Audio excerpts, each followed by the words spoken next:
এক ইহুদি জাতি সম্প্রদায় মুসলিম জাতির উপর অনার্থকভাবে জুলুম নির্যাতন চালাচ্ছে। গত জুমায় কিছু আংশিক কথা বলা হয়েছিল। এখন এই ইহুদি জাতি কারা, তারা কই থেকে উৎপাদন হলো, তাদের এই ইহুদি জাতি সম্প্রদায় কোথা থেকে সৃষ্টি হলো?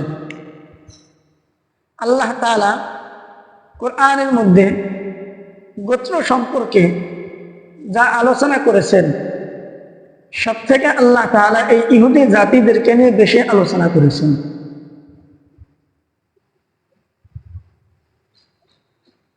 এই ইহুদি জাতি এমন একটি জাতি, তারা আল্লাহ তাআলা লানত প্রাপ্ত একটা জাতি, নবীদের একটি লানত প্রাপ্ত একটা জাতি।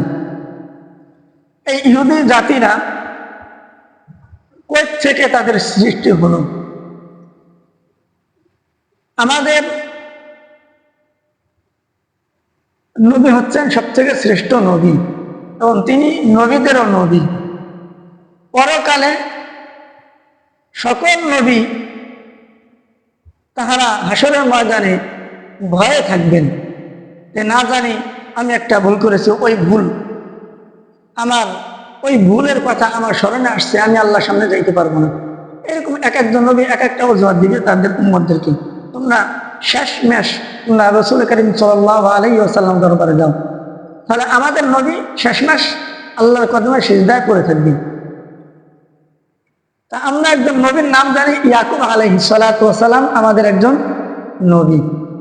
আর ইয়াকুব আলাইহিস সালাতু ওয়াস সালামের 12 জন সন্তান ছিলেন। ইয়াকুব আলাইহিস সালাতু ওয়াস সালামের 12 জন সন্তান ছিলেন। তার মধ্যে আপন 2 ভাই ছিলেন, ইউসুফ আলাইহিস সালাতু ওয়াস সালাম আর বুনিয়ামিন এবং বিনয়ামিন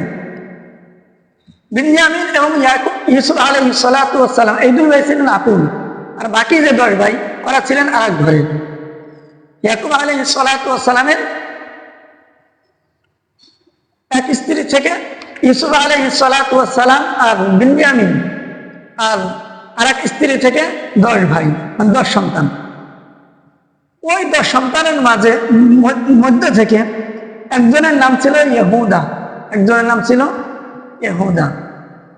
ইউসুফ আলাইহিস সালাতু ওয়াস সালামের পরিপূর্ণ ঘটনা আমরা না জানলেও আমরা এই ঘটনা সকলেই জানি যে ইউসুফ আলাইহিস সালাতু ওয়াস সালামকে তার 10 ভাই মিলে কূপের ভিতরে ফেলিয়েছিল।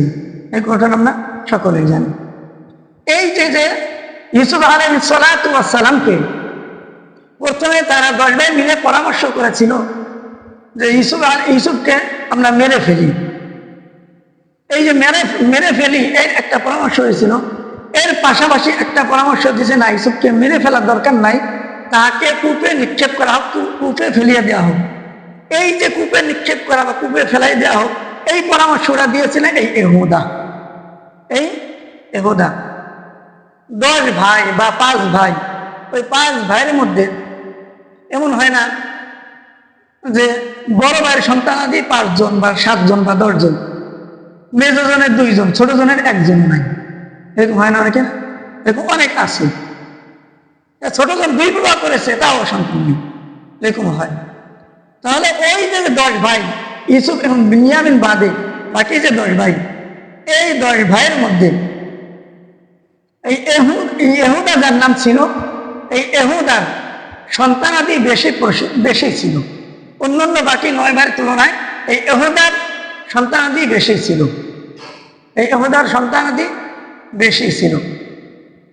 ইয়াকুব আলাইহিস সালাতু ওয়াস সালাম, আমরা তো সকলে জানি ইয়াকুব আলাইহিস সালাতু ওয়াস সালাম একজন আমাদের নবী। এই ইয়াকুব আলাইহিস সালাতু ওয়াস সালামের আরেক নাম, সেটা হচ্ছে ইসরাইল। ইয়াকুব আলাইহিস সালাতু ওয়াস সালামের আরেক নাম আছে, সেটার নাম কি? ইসরাইল, হিব্রু ভাষা মোতাবেক। আর এই ইসরাইলের হিব্রু ভাষা মোতাবেক তার নাম হয় আব্দুল্লাহ। ইসরাইলের হিব্রু ভাষা মোতাবেক অর্থ দ্বারা কি? ইসরাইলের আব্দুল্লাহ, অর্থাৎ আল্লাহর গোলাম। তাই ইয়াকুব আলাইহিস সালাতু ওয়াস সালামের যে আমরা নাম জানি, এটা কোরআনের ভাষা অনুযায়ী, কোরআনের শব্দ অনুযায়ী। এই ইয়াকুব আলাইহিস সালাতু ওয়াস সালামের আরেক নাম ছিল ইসরাইল। আর ইসরাইলের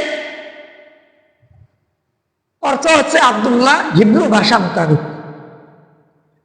তো ওই এহুদা, তার সন্তানের নাম বাবার নামের সাথে মিলিয়ে রাখা যায় না, কিন্তু সন্তানের নাম দাদার নামের সাথে